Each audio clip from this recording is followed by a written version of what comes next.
Hi everybody, thanks for tuning in for day 2 of our read aloud of Esio Trot. And as you can see, we've got two little friends getting along quite nicely back there. They're so cute. So yesterday when we left off, we had Mr. Hoppy and his contraption with the claw. Mr. Hoppy took tortoise number 2 out onto the balcony and gripped it in the claws of his tortoise catcher. Then he lowered it onto Mrs. Silver's balcony, right beside a nice fresh lettuce leaf.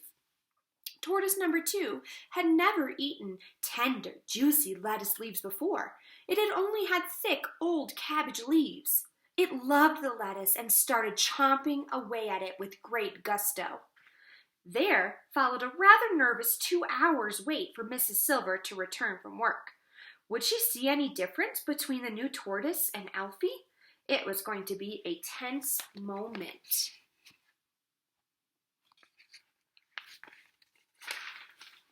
Out onto her balcony swept Mrs. Silver. "Alfie, my darling," she cried out. "Mommy's back. Have you missed me?" Mr. Hoppy, peering over his railing, but well hidden between 2 huge potted plants, held his breath. The new tortoise was still chomping away at the lettuce. "My Alfie, you do seem hungry today," Mrs. Silver was saying. "It must be Mr. Hoppy's magic words I've been whispering to you." Mr. Hoppy watched as Mrs. Silver picked the tortoise up and stroked his shell. Then she fished Mr. Hoppy's piece of paper out of her pocket, and holding the tortoise very close to her face, she whispered, reading from the paper. "Esio Trot, tag ragib ragib. Emock no, Esio Trot, warg poo, foof poo, toos poo. Nears poo, wal poo, loose poo, arog, alizog, foot, plug, tup no taff, Esio Trot, tup no taff, tag no, elabog doof."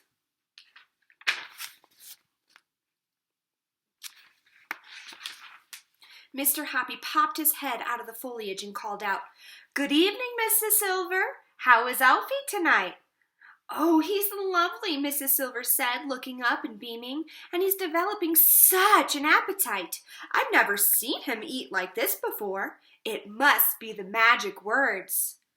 "You never know," Mr. Hoppy said darkly. "You never know."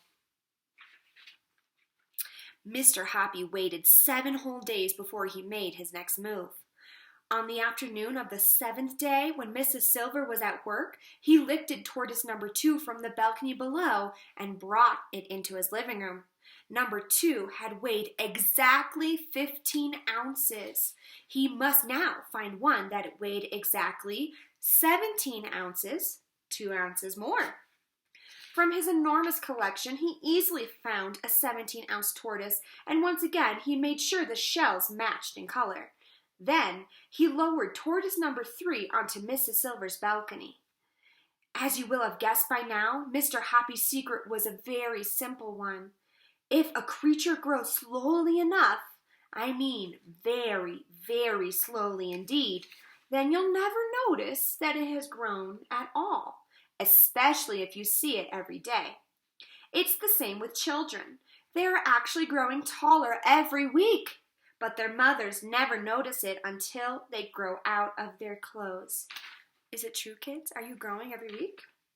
"Slowly does it," Mr. Hoppy told himself. "Don't hurry it."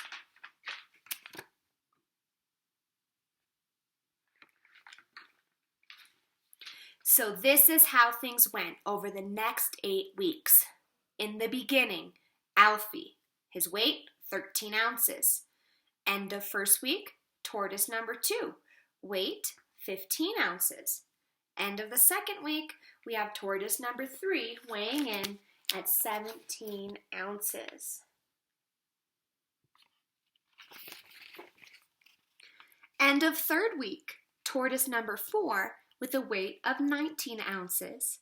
The end of the 4th week, we have tortoise number 5 weighing in at 21 ounces. And the end of the 5th week, tortoise number 6, what's 21 plus 2? 23 ounces. Slowly but surely getting bigger and bigger. Here we are at the end of the 6th week with tortoise number 7 weighing at 25 ounces. End of 7th week, we've got 2 more ounces. Number 8 weighing at 27. Alfie's weight was 13 ounces. Tortoise number 8 was 27 ounces. Very slowly, over 7 weeks, Mrs. Silver's pet had more than doubled in size, and the good lady hadn't noticed a thing. Even to Mr. Hoppy peering down over his railing, tortoise number 8 looked pretty big. It was amazing that Mrs. Silver had hardly noticed anything at all during the great operation. Only once had she looked up and said, "You know, Mr. Hoppy, I do believe he's getting a bit bigger. What do you think?" "I can't see a lot of difference myself," Mr. Hoppy had answered casually.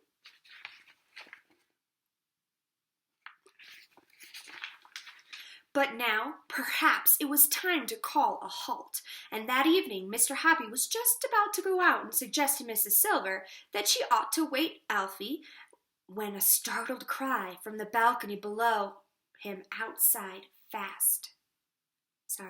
when a startled cry from the balcony below brought him outside fast.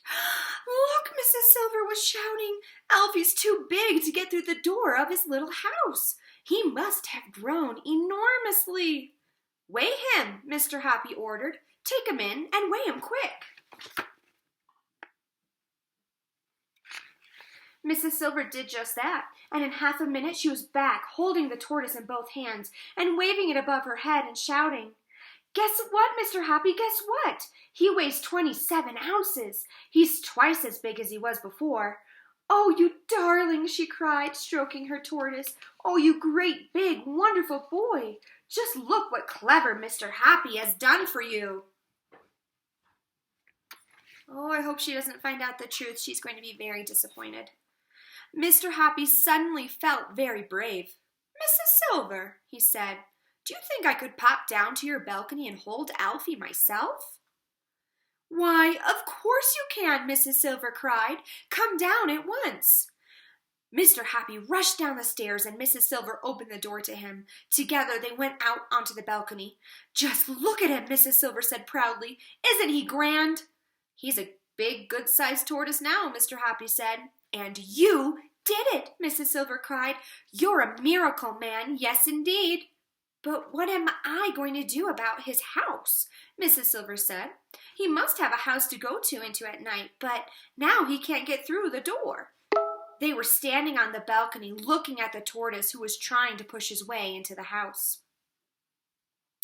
But he was too big. "I shall have to enlarge the door," Mrs. Silver said. "Don't do that," Mr. Hoppy said. "You mustn't go chopping up such a pretty little house. After all, he only needs to be just a tiny bit smaller, and he could get in easily." "How can he possibly get smaller?" Mrs. Silver asked. "That's simple," Mr. Hoppy said. "Change the magic words. Instead of telling him to get bigger and bigger, tell him to get a bit smaller. But in tortoise language, of course." "Will that work?" "Of course it'll work. Tell me exactly what I have to say, Mr. Hoppy."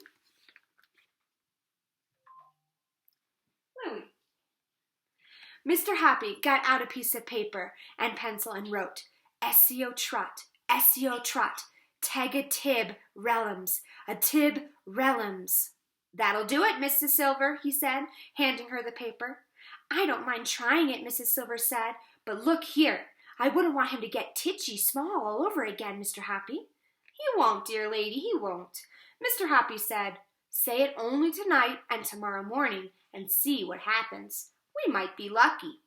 "If it works," Mrs. Silver said, touching him softly on the arm, "then you are the cleverest man alive." And tune in tomorrow to see if Mr. Hoppy's new plan will work. Bye.